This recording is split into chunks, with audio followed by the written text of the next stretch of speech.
cara berpikir Islam itu gampang. Jadi hadhil alam, alam raya ini berstatus maujudat. Maujudat itu punya eksistensi. Tentu kalau al-maujudat, logikanya khalaqaha maujudun, harus diciptakan atau disebabkan oleh hal yang maujud. Karena maujud ini maujud berstatus pencipta, maka harus digelari maujud yang super. Nah, super ini dalam bahasa Islam disebut wajibil wujud. Sehingga perdebatannya Islam itu, kalau ketemu orang ateisme, itu aturannya jelas, am khuliqu min ghairi syai'in. Kalau kalian mengatakan alam raya ini dimulai dari ketiadaan, berarti sama juga kita mengatakan ada wujud, ada eksistensi yang disebabkan oleh ketiadaan. Berarti nanti kan jadi kacau, logika ini kan kacau. Makanya disebut fija dalil Quran. Maka saya kalau ngaji berkali-kali cerita dulu ada orang namanya itu Jubair bin Mut'im. Jadi ada namanya Muhammad bin Jubair bin Mut'im itu. Bapaknya dia itu min dahiyatil Arab, orang Arab paling cerdas. Saking cerdasnya dia sampai jadi delegasi ketika mau membebaskan tawanan perang di Badar. Jadi perang Badar intinya menang Nabi, yang kalah ditawan. Namanya Asra Badrin, tawanan-tawanan perang apa? Badar. Delegasi yang paling cerdas ini datang untuk negosiasi sama Rasulullah, datang ke Madinah. Dia masih kafir. Delalah Nabi pas baca surat Watturi wa kitabim Mastur fi rokim mansur wal baitil ma'mur wasaqfil marfu. Terus sampai pada titik itu pas sholat maghrib. Dia sholat maghrib itu Allah berargumen gini, enggak apa-apa saya ada Tuhan, kata Allah. Enggak apa-apa saya ada Tuhan, tapi buktikan kalau kalian itu Tuhan. Caranya gimana? Anda harus yakin kalau Andalah pencipta langit dan bumi. Am khalaqus samawati wal ardh. Kalau Anda bala yukinun, mereka pun dikatakan pencipta langit bumi itu enggak mau, karena memang nyatanya mereka enggak pencipta langit dan bumi. Kalau ada Tuhan selain saya, kata Allah, aruni madza khalaqu minal ardi am lahum syirkun fis samawat. Kalau ada Tuhan selain saya, tunjukkan reputasinya apa ketika aku bikin langit. Mesti melok bangun apa melok menek-menek noto gitu. Am lahum syirkun fis samawat. Kalau enggak bisa bikin langit semua, setidaknya ikut kontribusi. Syirkun itu memberi andil. Urun semen sito atau dua, pokoknya ikut urun. Ya kalau kalian tidak merasa sebagai pencipta, ya harus berpikir bahwa alam raya ini diciptakan tanpa sebab, tanpa pencipta. Am khuliqu min ghairi syai'in, tanpa sebab. Akhirnya si Jubair ini, si Muhammad bin Jubair bin Mut'im tadi, tapi bapaknya itu Jubair bin Mut'im, datang ke Rasulullah, ya Rasulullah, ya Muhammad, ma tarakta li aqli syai'an. Akalku habis untuk menghadapi argumentasi itu. Makanya saya Islam saja. Sehingga di Islam itu ada tradisi jadalul Quran, perdebatan Quran.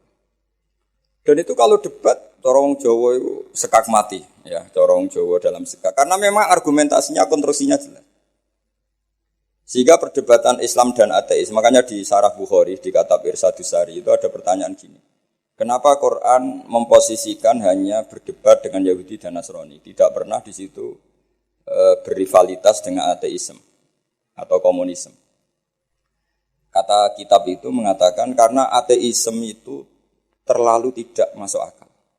Sehingga diabaikan, perkhilafannya diabaikan. Jadi kira-kira kalau kamu ketemu orang ateisme itu, siapa yang bangun masjid ini? Ya terbangun saja. Jadi dia tidak mau berpikir asal-usul. Misalnya tahu masjid ini yang bangun siapa? Ya pokoknya ada. Yang bangun siapa? Enggak ada. Langit bumi ini ada, ya ada. Yang bangun siapa? Ya enggak ada, pokoknya ada aja. Itu kan ngajak goblok bareng. Beda dengan orang Kristen Trinitas, ya kan lumayan, mungkin salah tapi kan lumayan. Tuhan berapa? 3, ya lumayan masih ada sebabnya, masih menyebut sebab. Meskipun ada pertanyaan berikutnya, setelah 3 itu yang paling top siapa? Karena dijawab 1 Tuhan Allah atau siapa. Tapi yang jelas itu masih ada lumayannya karena menyebut satu faktor bahwa maujud harus disebabkan oleh maujud yang lain. Karena maujud pencipta itu pencipta, maka statusnya di mana-mana pencipta itu harus wujud lebih awal ketimbang yang diciptakan. Maka kita sifati Tuhan itu siapa? Al-awwal, dat yang pertama. Atau dalam bahasa keseharian disebut Al-Qadim, dat yang pertama. Karena yang menciptakan itu super, maka enggak boleh terkalahkan. Maka disifati Al-Baqa atau Al-Akhir.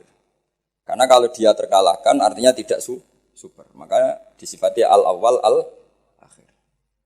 Karena wujudnya ketika enggak ada apa-apa, maka Tuhan ini harus bersifati qiyamuhu binafsi. Kalau dalam bahasa Quran disebut Al-Qayyum, yang berdiri sendiri, yang eksistensinya tidak butuh makhluk lain atau perangkat lain. Karena kalau butuh perangkat lain, berarti pertanyaannya, Allah dan yang dibutuhkan dulu mana? Dulu Allah. Tapi kan dia tidak bisa hidup tanpa yang dibutuhkan, berarti dulu mana? Dulu yang dibutuhkan. Kalau dulu yang dibutuhkan, ya ini saja yang Tuhan, kan lebih dulu. Nah, makanya itu enggak boleh, harus dikatakan Al-Qayyum. Maka dalam ayat kursi disebut Allahu la ilaha illa huwal hayyul qayyum. Terus la ta'khudhuhu sinatu wala naum. Allah itu enggak boleh ngantuk, enggak boleh tidur. Nanti kalau kamu maksiat nunggu pas Allah tidur kan jadi masalah itu. Jadi, kalau maksiat jam segini kenapa? Kan Allah pas tidur. Kan kacau. Itu jadalil Quran. Jadi Quran itu kalau bikin logika itu gampang, mudah. Sehingga untuk menentukan Allah sebagai Tuhan itu Allah sering memaklumatkan diri. Kalau kamu ngaku sebagai Tuhan, aruni madza khalaqu minal ardi, tunjukkan ke kami. Aru itu dari kata ari, aria, aru. Jadi tunjukkan ke kami. Madza khalaqu minal ardi, reputasi Tuhan-Tuhan kamu itu ikut apa ketika bumi tak ciptakan? Lalu reputasinya juga ketika langit tak ciptakan, reputasinya apa? Maka Allah dalam surat Kahfi juga ngendikan ma asyadtuhum khalqas samawati wal ardi wala khalqa anfusihim. Bahkan saya tidak menemukan mereka, tidak menyaksikan mereka ikut terlibat menciptakan langit dan bumi. Bahkan mereka tidak menciptakan diri mereka sendiri. Misalnya Isa atau Yesus, dia sendiri tidak bisa menciptakan dirinya sendiri. Lalu kok jadi Tuhan itu gimana? Sudah gitu tanggal lahirnya jelas di bumi. Berarti dulu mana? Bumi. Jadi kalau bumi dituhanin dulu saya, harusnya saya yang jadi Tuhan kan gitu, kira-kira seperti itu. Jadi argumentasi Quran itu jelas. Makanya disebut ma asyadtuhum khalqas samawati wal ardi wala khalqa anfusihim. Lah itu oleh ulama dibabkan namanya babu jadalil Quran. Bab Quran melatih kita berargumentasi. Dan itu banyak di hadis-hadis. Nabi itu punya sifat selain sidik, amanat, tabligh itu punya sifat fatona, kecerdasan. Kecerdasan maknanya kecerdasan menjelaskan kebenaran. Dan itu Nabi kalau menjelaskan mudah sekali. Sangat-sangat mudah. Bukan sekedar mudah, sangat-sangat mudah. Karena sahabat itu ya punya mindset. Mindset itu cara berpikir. Kita semua juga punya mindset. Tapi kadang mindset itu salah. Seperti saya misalnya. Saya ini di kursi berarti terhormat apa enggak? Ya enggak jelas. Melihat saya di atas kayak terhormat. Tapi melihat disuruh-suruh Pak On itu enggak keren sama sekali. Jadi kan statusnya makmur, diperintah. Terus saya dengan jenengan keren mana? Mungkin ada yang bilang keren Gus Bak, karena Gus Bak yang ngajar, kamu yang mendengarkan. Ya keren sampean. Sampean malas baca, saya yang baca, terus buruk. Terus sudah Gus, sampean yang menerangkan saja, kita tinggal dengarin. Kan kita bos, tompo mateng gitu. Kalau melihat itu ya keren sampean. Corong Jawa itu nyewakno itu. Jadi kalau orang-orang kaya ingin nonton bal, tinggal beli Ronaldo, suruh main terus dia melihat. Nak bener dipuji, kalau enggak dikritik. Namanya bos. Kiai nasibnya gitu. Pas bener dipuji, pas salah dihujat ya loro kabeh dadi kiai itu sebetulnya.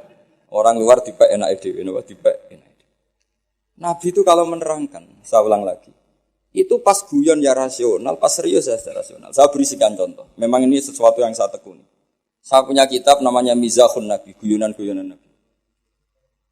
Nabi itu kalau menerangkan kebenaran, sahabat ya punya mindset. Saya ulang lagi punya mindset. Misalnya Nabi pernah ngendikan idzal taqal muslimani bisayfihima fal qatil wal maqtul finnar. Jika dua orang muslim bertarung sama-sama pedang bawa senjata, maka yang membunuh maupun yang dibunuh sama-sama masuk neraka. Masuk neraka loh ya, tidak ada jaminan abadi apa enggak karena ini orang muslim, tapi istilahnya masuk neraka. Terus Nabi dibantah sama sahabat, "Ya Rasulullah, hada al-qatil fama balul maqtul." Oke, kalau pembunuhnya masuk neraka kita terima, tapi kalau yang dibunuh dosanya apa kok sampai harus masuk? Nabi jawabannya itu simpel sekali. Innahu kana harison ala qatli sahibi. Dia itu nasibnya maktul, tapi komitmennya atau mentalnya qatil. Coba, ketika dia terbunuh itu kan faktual, faktanya terbunuh, tapi mentalnya pembunuh. Cuma nasibnya saja sial, terbunuh, tapi mentalnya pembunuh. Karena dia ketika duel ya sama-sama ingin. Nah karena mentalnya pembunuh, maka dia tetap masuk. Makanya saya berkali-kali bilang, kalau ada orang rebutan istri, zaman pacaran rebutan kalah, tidak usah disakeni. Mentalnya juga perebut. Cuma kalah saja. Itu Rasulullah segampang itu menerangkan. Sahabat akhirnya nerima, oh iya ya, ternyata yang maktul, yang terbunuh, mentalnya juga pembunuh atau qatil. menerima sahabat. Nah, beda dengan, makanya terus secara fikih diterangkan, kalau maktulnya tidak bermental pembunuh, ya beda kan? Berarti tidak saling ingin membunuh. Jelas ya, makanya sahabat dijelaskan oleh Nabi, innahu kana harison ala qatli sahibih. Dia sebetulnya sangat berkeinginan, harison itu berkeinginan sangat membunuh saudaranya. Nah karena keinginan itu berarti berstatus qatil. Cuma nasibnya maktul. Berarti maktul itu status nasib. Tapi status dia tetap qatil, pembunuh. Nah karena statusnya pembunuh, maka dia tetap masuk. Saya beri contoh akurasinya Nabi dalam ngendikan, meskipun pas guyon. Makanya Nabi ngendikan, saya ini Nabi. Pas emosi yang ngendikan benar, pas santai yang ngendikan benar, bahkan pas guyon pun ngendikan benar. Kalau kita kan enggak, kalau emosi kan tidak terkontrol. Kalau Nabi itu enggak, ketika emosi pun masih terkontrol. Termasuk pas guyon. Masyhur itu di beberapa kitab hadis. Ada seorang sepuh main ke Nabi, kalau sekarang kira-kira jam 4 gitu, atau jam 5. Terus beliau ketika konsultasi hukum sama Nabi tergesa-gesa pulang. Ditanya, kenapa kamu tergesa-gesa pulang? Tadi saya ke sini jalan kaki ya Rasulullah. Sehingga kalau saya pulang agak sorean nanti saya keburu huru bisamsi, matahari terbenam. Nabi dengan rileksnya bilang, la ahmilan naka alibni naqah. Karena ini perempuan tua. Dan nanti tak pinjemin anak unta saya. Terus si orang tua tadi protes, apa yang bisa saya perbuat dengan anaknya unta? Nabi ya senyum saja. Terus ngaji lagi, Nabi ngaji lagi sampai dekati huru bisamsi. Terus nyuruh sahabat, ini untaku pinjamkan dia. Dipinjemin unta tua. Ya unta betul, unta tua, yang layak ditang. Ya Rasulullah katanya anaknya unta, ini kok untanya tua? Ya meskipun tua anaknya unta ini. Jadi Nabi kuyanya itu kan. Jadi ya unta meskipun tua namanya apa? Ya anaknya unta kan.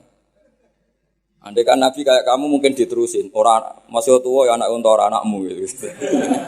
Tapi Nabi tentu tidak akan ngendikan buruk gitu. Jadi Nabi guyon aja masih. Itu kan mengundang orang tawa tapi ya enggak bohong. Coba unta itu anaknya siapa? Meskipun tua. Tapi pikiran kita kan kalau anaknya unta itu kecil. Yang nyuruh gitu itu siapa? Makanya ke dalam dunia kiai itu suka kelakar. Memang itu bagian dari kiai. Mungkin kalau orang yang enggak ngerti dunia kiai. Saya ini anaknya kiai, cucunya kiai, buyut-buyut saya kiai. Jadi kelakar itu kayak kewajiban. Dulu kalau kiai di kota sebagian itu iskal. Banyak kiai kota yang tanya saya, kenapa Gus kiai alim itu kok seneng guyon? Saya tanya, kamu tanya apa gugat?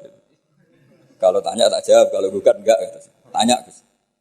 Begini cara berpikir kiai ini, maaf ya ini mungkin beda. Kalau adat kiai itu gini, masyarakat itu kan menyimpan segudang pertanyaan agama. Dan itu malu kalau kita terlalu wibawa. Segan. Kiai itu kan sudah alim, orang walim itu bawaannya wibawa. Kalau enggak kelakar itu orang enggak berani tanya. Sehingga memang kiai harus punya sisi rileks. Supaya yang tergumpal pertanyaan berani mengutak. Meskipun harus punya sisi aura karisma untuk menjaga wibawa agama. Dan kiai itu bisa semua, ya kadang karismatik, kadang guyon. Ya seperti kita ngadepi anak istri kan gitu, kadang kita wibawa di jam belajar. Tapi kalau sampean wahai blojo terus wibawa istri tidak berani bisa enggak ada masakan gitu. Ada saat kita harus kelakar. Makanya Rasulullah itu saking seringnya kelakar itu sampai orang tanya itu urusan pribadi sekali. Ya Rasulullah tadi saya hubungan suami istri, hubungan intim, lalu tidak keluar mani, tidak inzal. Saya harus gimana? Harus wajib mandi enggak? Itu ditanyakan. Karena Nabi kalau sekali rileks, sekali kelakar itu, sekali guyon. Itu sahabat halal pribadi saja ditanyakan. Andai kan Nabi terlalu wibawa, maka hal-hal harian yang terkait suami istri tidak terkuat. Sampai ada seorang perempuan ngaji itu tanya, ya Rasulullah kalau perempuan bermimpi keluar mani gimana? Itu perempuan pinggirnya itu menghujat, kamu itu bikin kita malu di depan Rasulullah. Masa gitu ditanyakan? Nabi rileks jawab, innallaha la yastahi minal haqq. Allah itu tidak malu membicarakan sesuatu yang hak. Jadi itu kenapa kiai-kiai itu jaga energi guyon, karena kalau sampean memang bisanya guyon mau tidak mau harus guyon. Itu karena tadi untuk menjaga energi. Makanya ada cerita di hadis. Yadhakur rabbu ila salasati nafarin. Allah itu tertawa melihat 3 kelompok. Ada orang Bedui tanya dari belakang. Ini hadis di Sunan Ibnu Majah, termasuk kitab 6 yang mu'tamadah. Al-Kutubus Sittah al-Mu'tamadah di antaranya adalah kitabnya siapa? Ibnu Majah, yaitu Bukhari, Muslim, Siapa lagi? Abu Dawud, Tirmidzi, Nasai, Ibnu Majah itu sudah sesuai kelasmennya. Al-Muqaddam tentu Bukhari, setelah itu apa? Muslim, Abu Dawud, Tirmidzi, Nasai, Ibnu Majah. Terus ada yang menambahkan musnadnya Ahmad bin Hanbal. Itu di situ orang Bedui langsung bilang gini. Awayat hakur Rabbu ya Rasulullah. Masa Tuhan itu tertawa? Iya, kadang ya tertawa. Ya tentu dengan makna yang layak bagi Allah Subhanahu wa taala. Enggak usah bayangkan tawanya kayak kamu. Terus kata si Arabi tadi, idzan lanna dimamin rabbin yadhaku khairan. Kalau gitu kita tidak akan kehilangan kebaikan dari Tuhan yang mau senyum. Makanya kalau Tuhan mau senyum pasti baik. Makanya si Arabi tadi terus bilang gini, ya Rasulullah, saya tuh gak suka kalau nanti dihisab bapak saya. Kenapa? Bapak saya kadang masih ngomel-ngomel. Ininya dihisab Allah langsung. Kenapa? Karena Allah lebih arhamur rahim. Jadi dulu itu Nabi itu mensuasanakan ngaji itu rileks. Sehingga kadang Nabi itu ya didebat. Didebat dengan sesuatu yang Nabi sendiri kaget. Misalnya Nabi pas khutbah itu masyhur. Khutbah nerangkan kiamat. Ya pas khutbah Jumat nerangkan kiamat. Ada orang Bedui yang gini, ya Rasulullah jenengan ngomong kiamat terus tapi enggak jelas tanggalnya. Itu lalu mata sa'ah kiamat itu kapan? Kamu bicarakan terus tapi enggak jelas tanggalnya. Mata sa'ah kiamat itu kapan? Bagi Arabi tadi ini orang aneh ngomong kiamat kok enggak jelas tanggalnya. Paling enggak 2012 kan itu. Saya dulu itu sampai ditanya sama Gus-Gus itu ya sampai kiai-kiai. Gus nego kiamat teng pundi pas kiamat 2012. Tak jawab, ya nunggu di sini ngopi sama saya kata saya. Ya karena saking enggak yakinnya masa kiamat ada tanggalnya. Mata sa'ah. Terus Nabi itu terus saja khutbah. Sahabat yang di belakang itu beranalisis. Oh Nabi tidak dengar. Lam yasma. Ada yang analisis, tidak dengar tapi tidak berkenan. Karena pas khutbah kok ditanya. Berarti dua analisis. Lam yasma. Nabi tidak ngerespon karena tidak dengar. Yang kedua menganalisis kariha maqal. Nabi memang tidak berkenan ketika khutbah kok dicela pertanyaan. Tapi akhirnya diulang lagi. Arafiyat itu pede. Sampai diulang 3 kali. Akhirnya Nabi jawab. Wah ini kalau gak dijawab ngomong terus ini orang gitu. Ngomong Bedui gitu. Akhirnya Nabi tanya, kamu siapa yang tanya kiamat kapan? Saya Rasulullah, kiamat kapan? Kau bicarakan terus tapi gak jelas tanggalnya. Nabi balik tanya, ma'atattalah. Lalu persiapan kamu apa kalau terjadi kiamat? Gantian Nabi tanya. Jawabnya Arabi tadi, fawwah ma'atattalah kabira sholatin wala siyamin walakini uhibbuka. Ya kalau saya ya gak ada persiapan Nabi. Sholat saya standar, puasa standar gak lebih. Tapi saya mencintai kamu ya Rasulullah. Terus masyhur itu jadi hadis populer almar'u ma'aman ahabba sebagai riwayat anta ma'aman ahbab. Makanya riwayat itu kenapa masyhur begitu populer karena dikatakan Nabi ketika ngendikan di depan umum. Itu sahabat yang membenci Arabi ini, Bedui ini jadi mencintai semua. Kemarin mangkal karena enggak sopan. Tapi barokahnya Arabi tadi Nabi ngendikan almar'u ma'aman ahabba. Sebagai riwayat yuhsyarul mar'u ma'aman ahabba. Ada redaksi lain anta ma'aman ahbab. Bahwa kamu nanti di akhirat berserta orang yang kamu cintai. Pokoknya sahabat senang, kita tidak akan punya amal kayak Rasulullah. Kita tidak akan sesoleh Rasulullah. Tapi kita mencintai Rasulullah. Dan barokahnya mencintai itu kita berharap nanti bersama Rasulullah. Kan gak mungkin rombongan Rasulullah malaikat-malaikat berani macam-macam. Kan kalah kelas. Misalnya kamu masuk ruangan mana-mana bersama rektor, masa diaudit, ada keperluan apa, kan gak berani tanya. Rasulullah itu afdhalul khalqi. Jika kalau kemana-mana dipimpin Rasulullah pasti malaikat gak ngecek. Masa rombongan Rasulullah ditanya, Nabi ini berapa masuk surga enggak? Yang bener aja kan enggak? Kan enggak berani. Kan sungkan ketuanya apa? Sungkan ketuanya. Padahal nanti itu yaumanat kullu nasim bi imamihim. Semua orang dipanggil itu berdasar ketuanya.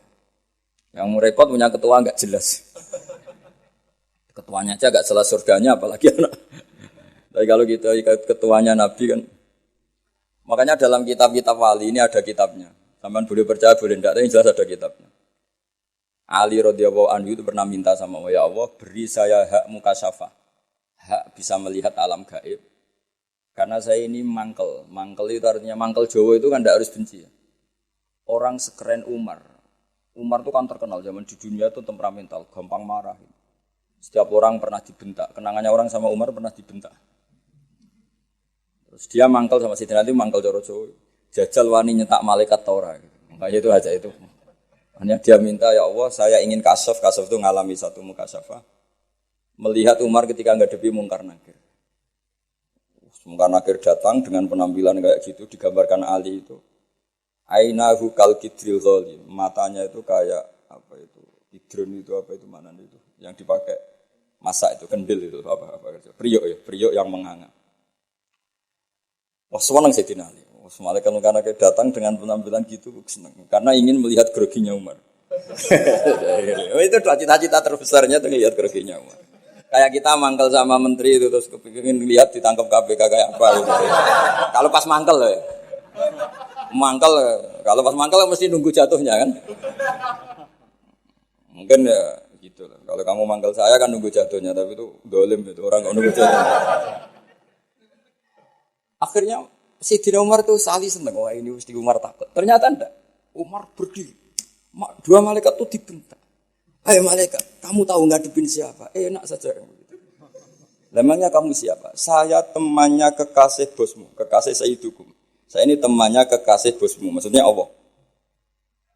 Maksudnya temannya Nabi Muhammad. Nabi Muhammad kan kekasihnya Allah. Bu yang sopan ngadepi temannya kekasihnya Allah. Saya malaikat ini komunikasi sama Allah disuruh. Ya memangnya kamu harus sopan, jangan seperti itu. Artinya Sayyidina Ali terus bilang, ternyata Umar itu galak sampai mati. Galak sampai mati. Sama ndak usah protes, apa alam seperti itu mungkin? Ya jawabannya mungkin. Kalau Allah menghendaki itu mungkin karena Allah pernah mensifati dirinya itu alimul ghaibi fala yuzhiru ala ghaibihi ahadan illa man irtada mir rasulin fa innahu yasluku min baini yadayhi wa min khalfihi rasul. Jadi Allah itu zat yang ngerti alam gaib. Alam gaib ini enggak akan dingertikan Allah kepada siapapun kecuali orang-orang yang dipilih. Makanya Allah itu punya sekian sifat misteri. Ada alam gaib yang tahu hanya Allah. Tapi ada sesuatu entah berapa jumlahnya dibocorkan ke para kekasih. Sehingga di Masjid Konstantinopel, di Masjid apa Arya Sofia yang jadi Konstantinopel apa? Yang di Turki itu Konstantinopel. Ya. Itu ada hadis lataf tahunal Konstantinia. Hadis itu diriwayatkan Imam Bukhari tahun 200 Hijriah. Menjadi kenyataan itu 1000 tahun setelah hadis itu dikeluarkan. Itu kan unik. Jadi Nabi itu kalau ngendikan zaman akhir itu detek. Uridot aliyah ummati, umatku dipertontonkan ke saya. Jadi sebelum Nabi meninggal, itu semua umatnya perilakunya dipertontonkan ila yaumil qiyamah. Mungkin Nabi yang menangi dosen, menangi gaya kayak UI ngaji gini. Mungkin Nabi ya, ngaji kok gitu aneh. Tapi ya mungkin dibenarkan. Jadi sehingga Nabi kalau ngendikan zaman akhir itu ya detek. Termasuk nyuwun sewu Nabi pernah ngendikan ya'ti 'alan nas zamanun katsirun khutoba'uhu qalilun ulama'uhu, nanti di zaman akhir yang pengkhutbah banyak tapi ulamanya sedikit, yang ngomong agama pinter banyak tapi sebenarnya enggak bisa ngaji. Buat rame-rame tok. Tapi itu ngendikan detail. Termasuk yang paling ngeri adalah ngendikan begini. Ya ini yang ngendikan dianalisis oleh ulama besar namanya Ibnu Khaldun. Ibnu Khaldun itu ulama besar yang bisa menganalisis dawuh Nabi, disebut Muqaddimahnya Ibnu Khaldun. Itu sekitar tahun 800 Hijriah. Itu ngendikan gini diantaranya. Suatu saat kebaikan itu profesi. Sina itu profesi. Dulu kalau orang rumah anak yatim yang rumah saja. Kalau ngajarin santri ngajarin saja. Kalau jaga keamanan negara jaga saja. Semuanya hisbah itu ikhlas. Sekarang kebenaran itu profesi. Jadi suatu saat kebenaran atau kebaikan itu profesi. Kadang ada orang wataknya itu kurang baik. Tapi dia senyum terus. Memang tugasnya harus senyum. Dia pramugari mau tidak mau.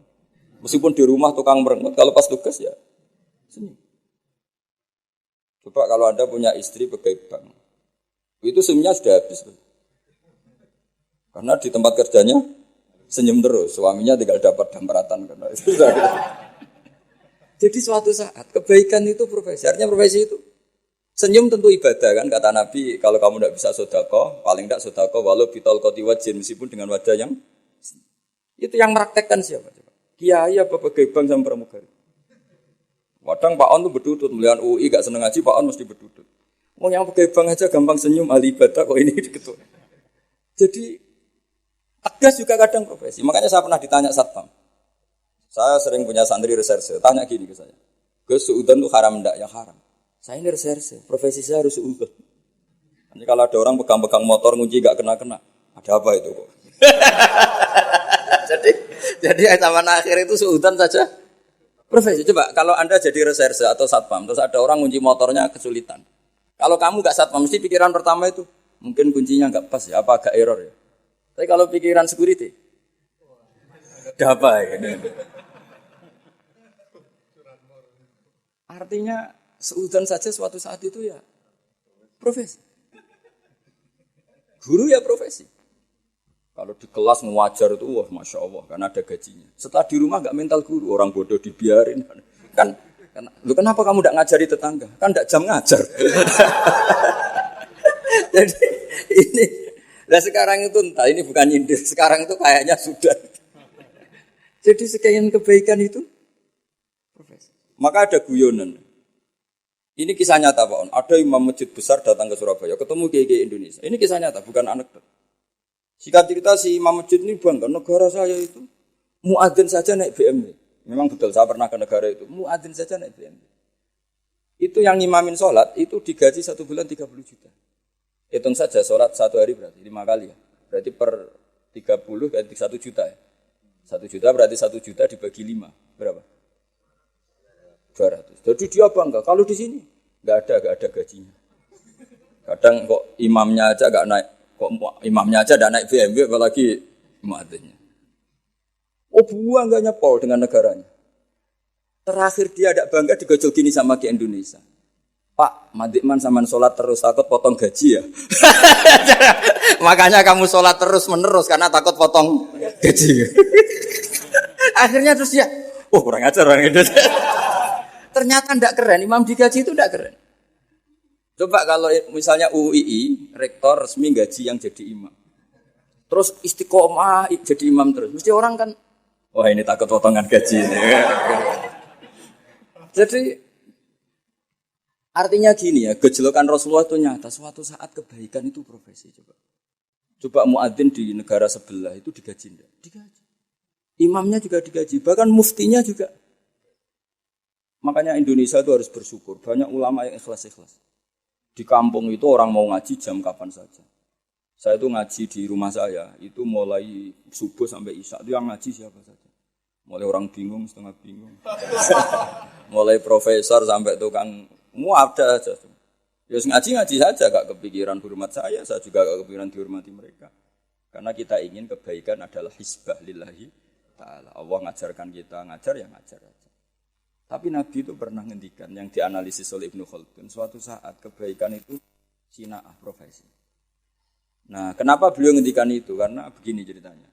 Hajjat itu orang nakal, Hajjat bin Yusuf. Orang nakal, masyhur itu. Hajjat itu termasuk tragedi dalam sejarah Islam itu pernah ada makhluk bernama siapa? Hajjat. Hajjat itu musuh besarnya Abdul bin Zubair. Abdul bin Zubair itu gubernur Mekah. Dia gak ngakui pemerintahnya Yazid bin Muawiyah. Dia memproklamirkan diri sebagai Amirul Mukminin. Tapi sama pasukannya Yazid yang dipimpin Hajjat bin Yusuf, meskipun Abdul bin Zubair itikaf di dekat Ka'bah tetap dihabisi. Padahal pantangannya orang Islam itu bikin prahara di dekat Ka'bah atau di tanah haram. Makanya jadi apa ya, sudah jadi omongan lah. Kalau orang nakal raimu kok Hajjat, kok bulat-bulat uang itu nih Hajjat. Tapi ketika apa itu ditanya ke Abdul Khaldun setelah 700 tahun dari peristiwa itu. Hajjat itu anaknya guru, kenapa dia begitu? Jadi Abdul Khaldun lucu. Ya gurunya guru profesi, bukan guru pengajar. Artinya beda. Makanya ini sekaligus kita menasihati diri kita sendiri, menasihati dosen, menasihati pegawai UI semuanya. Profesi itu harus dibawa sampai rumah, sehingga menjadi status.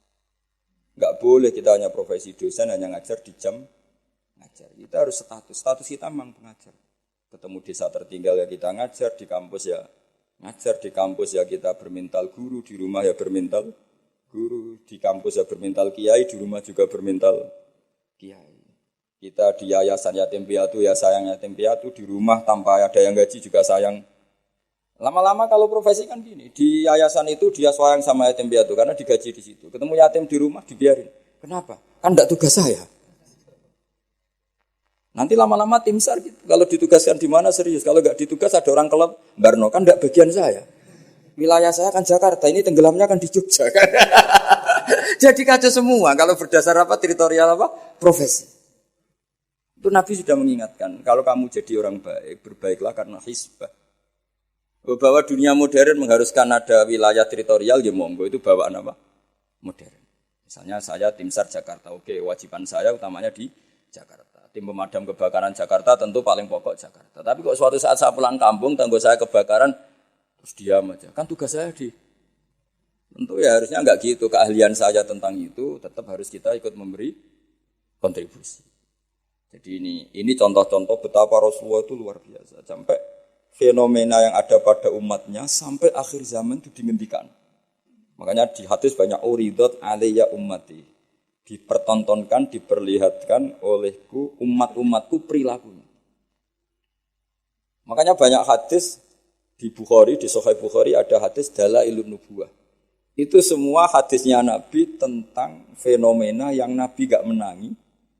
Tapi itu akhirnya nyata ila yaumil kiamah. Termasuk zaman itu Konstantinopel itu pusat salibis.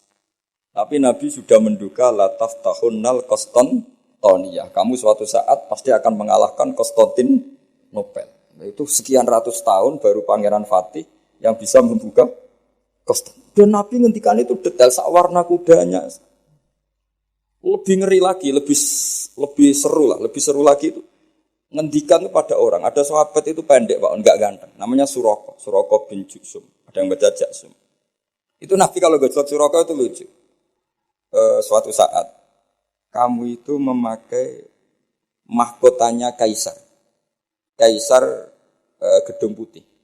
Gedung Putih itu istilah dulu sebetulnya, Al-Qasrul Abyad. Jadi yang di Amerika White House itu sebetulnya niru istilah di Ibrani. Di Jordan itu ada daerah yang batunya semuanya apa? Putih. Ya saya ulang lagi, Syam itu dalam bahasa kitab itu memasukkan Palestina, Israel, Lebanon, Syria, Jordan. Itu orang dulu bilang apa? Syam. Ya saya ulang lagi itu semuanya dulu istilahnya apa?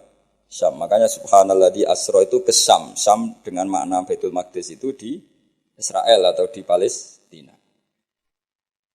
Saya mengatakan Israel ini, Israel bahasa ulama loh ya, bukan Israel nation negara apa? Israel. Ya sudah, kamu Suroko suatu saat akan memakai mahkotanya Kaisar Al-Qasrul Abyad. Kaisar mana itu? Syam. Zaman itu, saya ulang lagi ya, Syam itu dalam genggaman Romawi. Ya makanya kalau Quran bilang Romawi itu bukan Vatikan Italia itu enggak. Pemerintahan Timur Tengah yang dicaplok Romawi. Makanya ada hulibatir Rum fi adnal ardi wa hum min ba'di walabihim. Sahilibun itu bukan Romawi Italia, apa kekuasaan Romawi karena Syam zaman itu dicengkeram apa? Romawi. Sehingga enggak ada Islam di situ. Sudah. Jadi kayak mokal. Zaman itu Kaisar Romawi yang bercokol di mana? Syam. Itu kekuasaannya itu meliputi Syria, tadi ya, Palestina, Israel, Jordan, pokoknya semua negara. Suraqah itu ya percaya tapi yes, Nabi yang ngendikan. Ya. Dan lucunya ngendikanin Nabi itu saat paceklik kelaparan, yaitu enggak makan 3 hari karena diembargo di perang Khandaq. Ada batu besar itu yang enggak bisa dipecahkan sahabat ketika gali Khandaq. Terus akhirnya enggak bisa dipecahkan padahal mau gali dan bisa dalam kalau batu ini terpecahkan. Akhirnya mereka matur ke Nabi, ya Rasulullah ada batu yang enggak bisa dipecahkan. Nabi dengan santainya minta kapak yang dibawa sahabat. Coba kapak kamu bawa ke sini. Diambil, terus Nabi baca apa, enggak tahu. Terus kalau saya tahu kamu tuntut ijazah Gus gitu. Makanya saya pura-pura enggak tahu. Nanti kalau saya tahu mesti pikirannya sampean gitu. Akhirnya di kapak Nabi itu ada sinar yang sampai tembus Al-Qasrul Abyad. Kata Nabi, dan itu uniknya semua sahabat melihat. Kamu tadi melihat apa kira-kira? Melihat Jordan kira-kira gitu. Gampangannya gitu. Suatu saat nanti kamu akan menguasai Jordan. Terus kamu Suraqah yang pakai mahkotanya Raja Jordan, Raja Kaisar. Ya sudah hanya gitu saja. Setelah itu Nabi wafat, Abu Bakar mimpin, tidak ada penaklukan itu. Era Umar mimpin, itu Syam itu dikalahkan oleh pasukan Umar. Dikalahkan oleh pasukan Umar itu rajanya keplayu coro Jawa. Mahkotanya itu jatuh. Mahkota dari emas, dari intan. Akhirnya dipakai Suraka. Lah itu dicerita-cerita itu Suraka itu disuruh coro mbak-mbak itu suruh catwalk, disuruh jalan-jalan, ditertawa-tawa ini. Karena enggak pas dengan wajahnya. Tertawa-tawa ini. Wah, enggak pas, apa-apa gojlek. Dipakai ngalor gitu. Setelah dipakai beberapa kali, kata Umar, copot Suraka. Itu bagian dari ghanimah harus kita bagi rata atau kita jadikan sebagai aset Baitul Mal. Suraka bantah, bukan kan Rasulullah ngendikan kalau ini yang pakai saya. Jadi itu jatah saya kata. Coba kayak apa Rasulullah ngendikan detail gitu. Mahkotanya nanti dipakai Suraka. Padahal itu berapa puluh tahun dari Nabi ngendikan sampai itu menjadi kenyataan. Kayak apa Rasulullah? Makanya juga enggak tahu apa kalau Rasulullah tahu kita setiap ngajar harus tanda tangan, enggak tahu komentarnya. Ya semoga dimaklumi. Setiap habis khutbah juga itu enggak tahu. Tapi semoga tadi saya minta, kalaupun kita punya profesi ngajar, harus juga berstatus pengajar. Sehingga di rumah pun kita ngajar, di mana-mana ngajar. Akhirnya Sayyidina Umar itu saking alimnya ngendikan gini, innama qala Rasulullah lital bisaha, walam yakul litamlikaha. Nabi ketika itu ngendikan apa? Hanya lital bisa, kamu yang memakai. Walam yakul, dan Nabi tidak ngendikan litamlikaha, supaya kamu memiliki. Maka ini tetap milik Baitul Mal. Soal kamu pakai, memang Nabi ngendikan pakai, sudah pakai dulu aja. Setelah kamu pakai ya sudah, ini milik negara. Jadi Nabi yang ngendikannya zaman itu ya kamu pakai, bukan kamu memiliki. Makanya Umar ingat betul loh ngendikannya Nabi di depan umum. Innama qala Rasulullah lital bisa walam yakul litamlikaha. Nabi hanya ngendikan kamu pakai, bukan memiliki. Kayak apa Rasulullah? Makanya kalau melihat hadis Dalailun Nubuwah itu kadang kita malu karena sebegitu detail Nabi ngendikan fenomena zaman akhir, termasuk jumlah penduduk. Suatu saat jumlah perempuan itu melonjak jauh di atas jumlah laki-laki. Saya itu beberapa kali ditamoni TKW dari Hong Kong. Itu kalau cerita itu ngeri betul. Memang lelaki itu minim di mana? Hong Kong. Kalau di Indonesia sudah kelihatan, tapi lipatannya belum sampai 1:50. Itu yang ngendikan detail. Nabi itu ngendikan semuanya itu apa? Detail.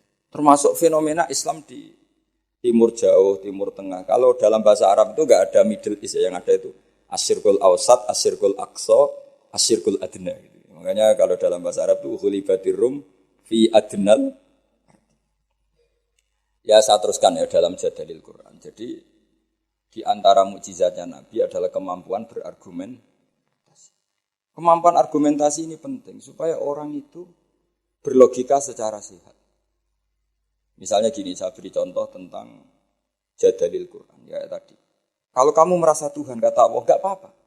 Tapi untuk menjadi Tuhan itu ada syaratnya. Misalnya nuhani langit bumi, ya harus menciptakan langit bumi. Masa nuhani langit bumi kamu sendiri? Wujudnya dulu buminya.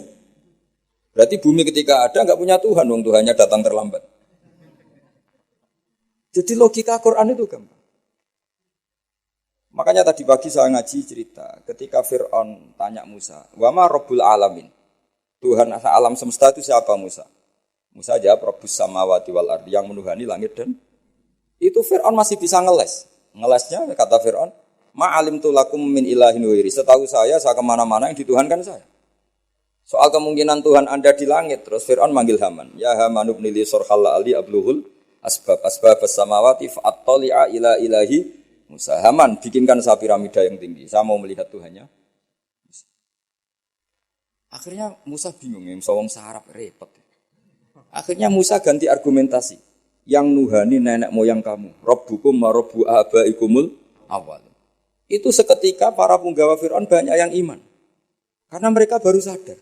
Loh iya, kalau Fir'aun Tuhan, berarti mbah-mbahnya tanpa Tuhan. Kan yang jadi Tuhan cucunya, berarti mbahnya tanpa Tuhan. Ini kan jadi logika yang aneh. Wih, sarap tenan Fir'aun. Akhirnya banyak yang iman. Nah, banyak yang iman ini berdasar logika yang dibangun Nabi Musa. Itu kemampuan jadal, kemampuan berargumentasi. Akhirnya di beberapa cerita semua kebijakan Fir'aun itu dibocorkan ke Musa. Karena sebagian punggawanya sudah mukmin, termasuk ketika Fir'aun memutuskan Musa harus dibunuh. Orang-orang yang ikut rapat, yang ikut setuju Musa dibunuh itu orang-orang itu juga yang bocorkan. Makanya disebut waqala rajulun mu'minum min ali Fir'auna yaktumu imana. Jadi ada orang-orang yang sudah iman tapi yaktumu apa? Imana, menyembunyikan iman.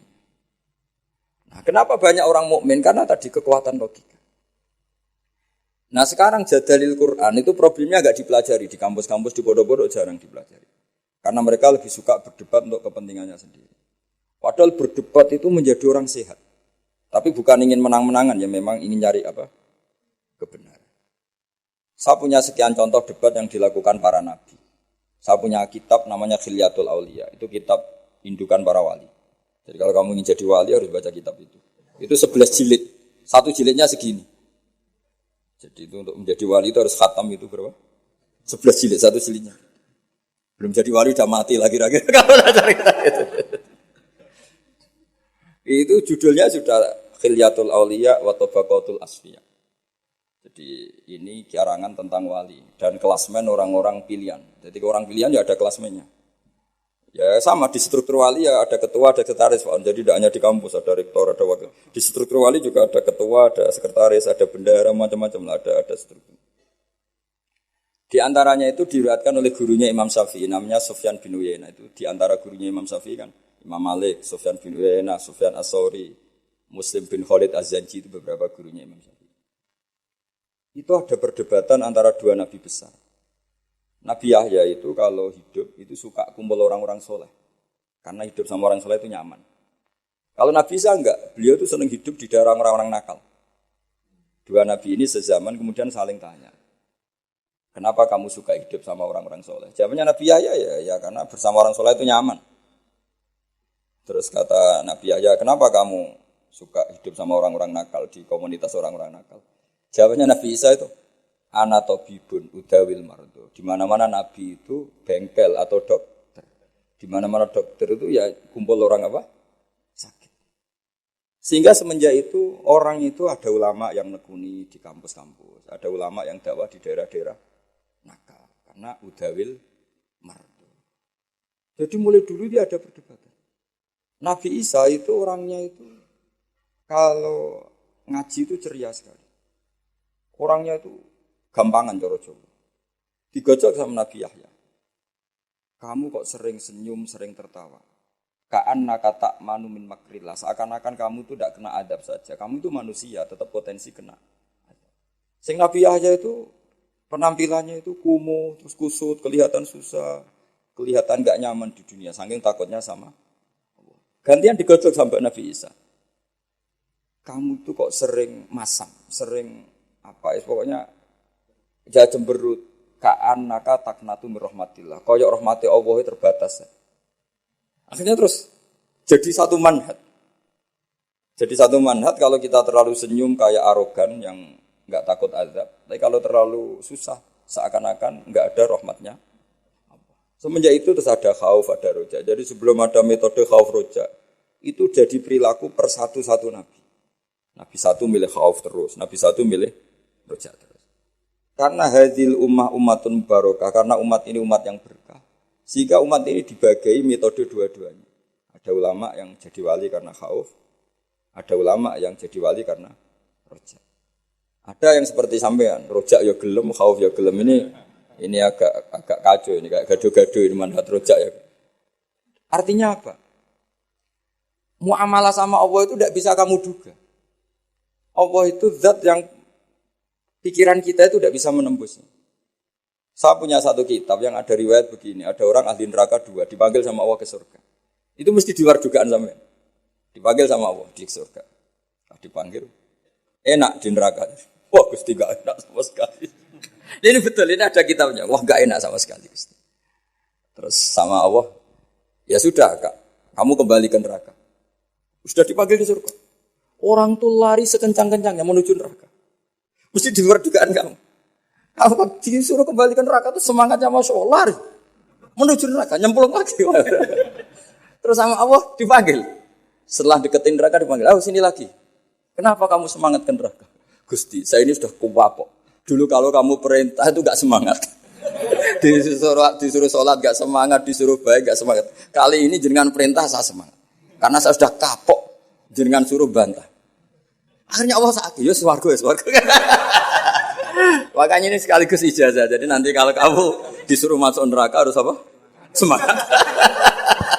Karena kita ketika di dunia sudah kalau disuruh apa-apa enggak semangat. Ya ini sekaligus ijazah nanti kalau kamu neraka langsung apa? Di luar dugaan kan. Justru karena semangat. Aku ini kapok ya. Karena ketika di dunia engkau merintahkan papa itu saya tidak semangat melakukan. Maka kali ini saya akan apa? Semangat. Ternyata sama Allah dipanggil. Ya sudah di surga aja. Yang kedua enggak. Sudah kamu sekarang kembali ke neraka. Itu tolak.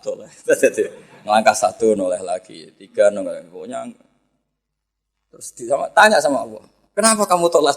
Bukannya tak suruh ke neraka. Ya Allah, saya itu gak ngira. Ketika engkau manggil aku ke surga. Gak pernah ngira kalau engkau nyuri lagi ke neraka. Akhirnya sama Allah, sudah di surga aja. Karena barokahnya husnudzon. Jadi ini ijazah dua-duanya. Jadi pilihannya itu kamu lari spring itu yang atau apa? Tolak. Saya tidak tahu ijazah ketiga ini dulu dipraktekkan nanti itu apa? Jadi apa ya? Makanya agama itu riwayat. Makanya ada ulama mengatakan inna hadzal ilma dinun fanzuru amman ta'khuduna dinakum. Agama itu, ilmu itu riwayat, maka kamu cari riwayat itu. Karena kalau kita berlogika ya tadi, kamu akan berpikir maktul itu di surga, qatil itu di neraka, maktul karena terbunuh, mazlum di surga.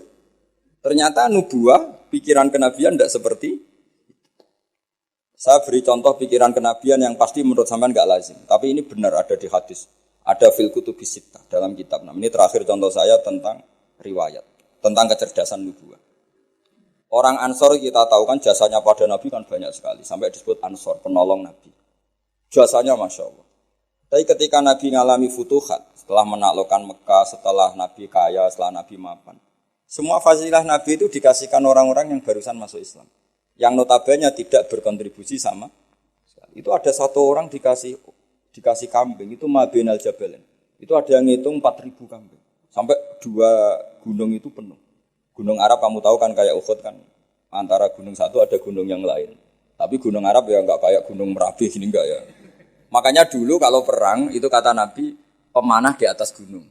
Jangan sampai turun. Karena manah dari atas gunung sampai ke bawah itu kena masih mati. Kalau gunung Merapi ya ngeleyang panahnya itu. Karena gunung di Arab itu ya kayak gunung Uhud loh Pak. Kita naik kan paling enggak sampai segini aja enggak sampai. Jadi gunung di Arab jangan bayangkan kayak. Makanya kalau perang yang di atas manah itu musuhnya masih mati atau masih sakit. Kalau dari Merapi mana ke bawah separuh aja enggak. Sehingga kata Nabi yang pemanah tetap di atas gunung. Jadi ya gunungnya seperti itu ya, tidak sampai apa? Tidak sampai tinggi. Terus sahabat-sahabat Ansor itu ada di antara sahabat ya, bukan orang Ansor saja termasuk orang Muhajirin. Itu kalau gendong cucunya itu Pak, itu jentiknya cucunya itu dilebok-lebokno digeger di punggung. Dan itu mbahnya sengaja kalau ngajak anak cucunya itu enggak pakai baju. Ketika ada yang tanya, itu bolong karena apa? Kullu dzalika lidifa'an Rasulillah. Jadi ketika perang Uhud, semua panah tentu kan ngarah Nabi ya, karena orang kafir kan ngapain mateni sahabat kalau bisa mateni Nabi. Itu sahabat cara Jawa itu nangkis panahnya Nabi itu sampai seperti itu. Ada ditangkis pakai geger, ada yang pakai tangan. Sehingga sahabat ada yang salak kayak Abdul bin Zubair, Zubair bin Awam, ada yang sampai mereka supaya dikenang oleh anak cucunya kalau gendong itu enggak pakai baju. Supaya anak cucunya punya mental heroik kayak apa? Mbahnya. Kayak begitu. Tapi ketika Nabi futuhat, itu orang-orang ini enggak dikasih apa-apa sama Nabi. Tapi yang barusan Islam dikasih banyak. Nah, pikiran manusia tentu yang berkontribusi kan dapat jatah, apalagi partai politik kan mesti pikirannya seperti itu. Tapi Nabi unik, malah enggak sama sekali. Singkat cerita, Nabi pas itu bagi ghanimah itu di Jirona. Karena setelah Fathu Mekah, Nabi ngambil mikot itu dari apa? Jirona. Jadi Nabi di Mekah, posisi pas itu di Mekah. Terus orang-orang Wah ini gimana Nabi yang berkontribusi gak dikasih, kok yang baru masuk Islam dikasih banyak. Nabi dengar itu, akhirnya mereka dikumpulkan, orang-orang Ansor dikumpulkan. Ya Masyarul Ansor, bikin satu kubah yang hanya orang Ansor boleh masuk. Akhirnya Nabi mengumpulkan seperti ini, dikumpulkan. Ini sudah orang Ansor semua, ya sudah ya Rasulullah. Nabi itu cara berpikir begini, ya Masyarul Ansor, wahai orang-orang Ansor. Orang-orang tadi yang tak kasih kambing, tak kasih unta. Kemudian mereka kemana? Ya pulang setelah dapat unta dan mendapat kambing. Atardona ayarji'anna sufisyati wal ba'ir watarji'una antum bi Rasulillah. Mereka setelah tak kasih kambing, tak kasih unta, mereka akan pulang. Dapat apa? Dapat kambing ya Rasul sama unta. Kamu dapat saya, nanti saya pulang, kamu bawa ke Medina. Milih mana dapat saya sama dapat kambing? Wah ya milih dapat kamu ya Rasulullah. Itu satu. Terus Nabi mengingatkan mereka, Anda disetatuskan Allah sebagai pemberi agamanya Allah dan Rasul, penyumbang. Terus mereka mendapat. Kamu senang mana? Gelar pemberi sama mendapat. Ya milih pemberi ya Rasul kan keren ya, makanya kamu tidak usah tak kembalikan. Biar mental kamu, status kamu indah Allah tetap pemberi, penolong. Sementara mereka diberi, ditolong. Terus Nabi ngendikan al-yadul ulya khairum minal yadis sufla. Kayak apa Rasulullah bina sahabat? Semenjak itu orang Ansor meskipun Islam sudah menang, tetap mentalnya memberi.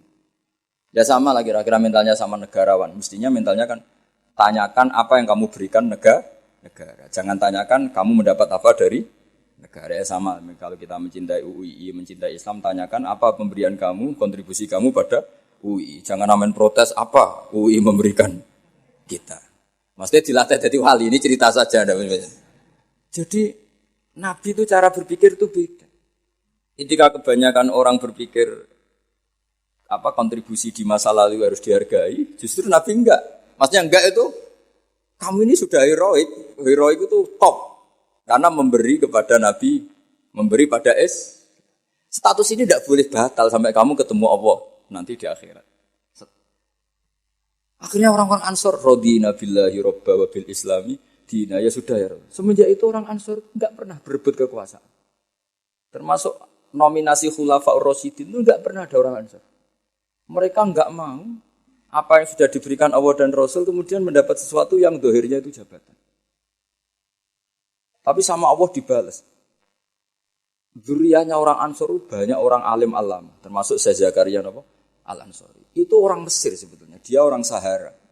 Tapi beliau bangga dengan status Al-Ansori karena babahnya orang Ansor. Imam Qurtubi itu menamakan diri Anal Qurtubi wa Anal Ansori.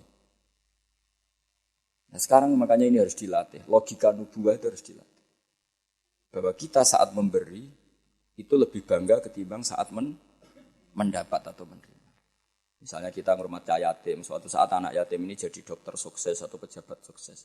Kita harus berdoa supaya anak yatim itu lupa ke kita. Sekali ingat, kamu dulu tak rumat loh, ingat. Yang dulu kita pernah berstatus ana wa kafirul yatim kahateni fil jannah karena kita ikhlas. Tapi setelah anak yatim itu jadi pejabat, status itu hilang karena kita akhirnya dapat imbalan.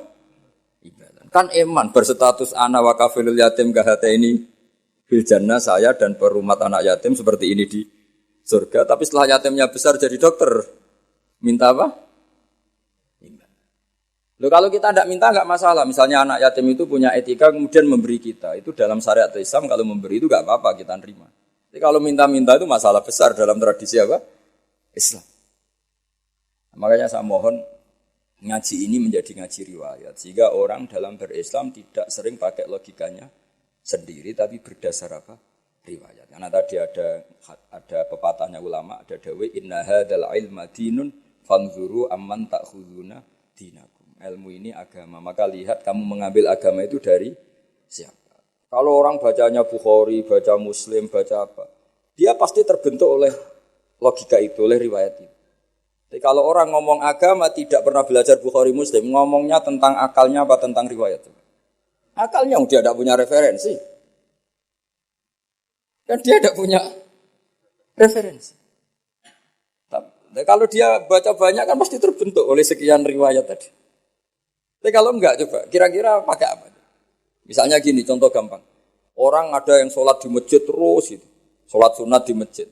Kira-kira kalau kamu berpendapat, orang itu orang baik apa enggak? Baik kan? karena selalu sholat di masjid. Tapi Nabi enggak nyatanya. Nabi malah negur orang itu. Hei kamu, kenapa selalu sholat di masjid? Ya Rasulullah, karena masjid tempat terbaik. La taj'alu buyutakum maqabira. Jangan jadikan rumah kamu jangan jadi kuburan. Rumah kamu harus dapat jatah apa? Sholat. Jangan semua kebaikan kamu dihabisin di masjid. Nah itu riwayat. Sehingga kita disunatkan selain sholat maktubah, qobliyah, ba'diyah, sebaiknya sebagian dilakukan di rumah. Supaya rumah kamu ada nur sholat, dapat cahaya sholat. Andai kan tidak ada riwayat, pasti kita sependapat dengan tadi. Masjid tempat terbaik untuk sholat, maka sholat di rumah, di masjid. Di rumah tinggal makan sama bentrok sama istri kan gitu. Tapi tidak, ternyata Nabi menegur, masyhur itu, la taj'alu buyutakum maqabir. Sebagian riwayat ij'alu, sebagian sholat kamu jadikan di rumah supaya rumah kamu dapat nurus sholat. Itu kalau enggak riwayat enggak bisa, karena kalau enggak riwayat kan wah rumah itu ribet. Istri kadang ngomel, anak rewel, enggak pas kalau untuk ibadah. Mesti logika kita kan seperti itu. Tapi riwayat mengatakan tidak demikian. Makanya anak-anak saya itu senang karena ya tadi kenangannya bapak paling habis datang sholat, habis ini baca Quran. Sehingga rumah itu tidak semua sana. Coba kalau sampean misalnya sholat, wah biasanya habis dari masjid itu lapar, kalau nggak disediain marah. Kan lucu kan habis masjid suaminya takutnya ini, istrinya takutnya. Biasanya kalau habis tarawih kan capek di rumah mesti pertanyaan pertama makan. Jadi makhluk aneh. Religius di masjid, di rumah garang. Tapi kalau sebagian sholat itu di rumah. Misalnya witir di masjid 3 kali, oke lah ikut publik witir 3 kali. Itu ulama dulu sudah ada caranya. Kan ada orang yang tanya. Saya ini kalau witir ikut di masjid 3 kali, lalu katanya Nabi kan witir harus sholat paling akhir kan. Ij'alu akhiru sholatikum witron. Terus ulama mulai dulu sudah jawab. Kamu sholat lagi 1 rakaat di rumah, berarti menjadi 4. Setelah menjadi 4, berarti sudah sholat syaf'un. Terus kamu sholat lagi 2 sampai jumlahnya 11 atau 13. Kan ulama itu berdebat. Witir terbaik itu 13 apa? 11. Sebagian ulama mengatakan 11. Yang 2 itu berstatus ba'diyah isya. Tapi yang jelas tetap sebagian sholat itu di rumah. Makanya Nabi Musa didhawuhi Allah gimana? Waj'alu buyutakum qiblatau wa aqimus sholah. Rumah kamu juga harus sebagai kiblat dan harus menjadi tempat. Andai kan tidak riwayat, tentu kita membenarkan orang yang selalu sholat lama-lama di masjid. Tapi ternyata Nabi itu enggak. Kamu jangan gitu, rumah kamu harus dapat bagian sholat. Terus Nabi pernah ngendikan juga, ju'ilat lanal ardu kulluha masjidan. Semua buminya Allah, hakikatnya berstatus masjid. Rumah kamu kan ngenes. Mbok goni kowe mangkel.